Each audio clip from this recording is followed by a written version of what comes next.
တယ်ခန်းနေတာလေးစိတ်ကိုရောက်ပါပြီဂျပန်ရောက်ပါပြီဒါဂျပန်လေးစိတ်မှာပါဒါ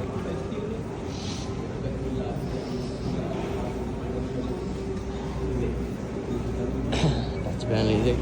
ခုမှလေးမောဆင်းလာပါ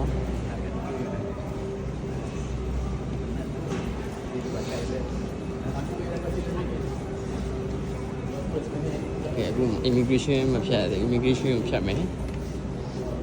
immigration ဖြတ်ဖို့သွားနေပါတယ်လေမောဆန်လာပြီးတော့ okay ပါပါ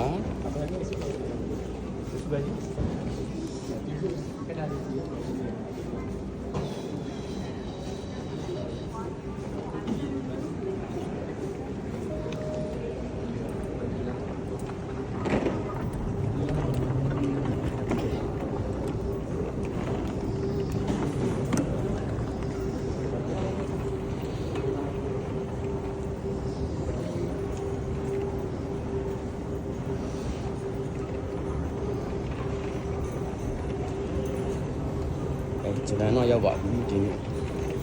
အခုအချိန်ကတော့ဂျပန်အချိန်10ခွဲလောက်ဖြစ်သွားတယ်ပေါ့နော်17ထိုးတော့မယ်ဂျပန်အချိန်17ထိုးတော့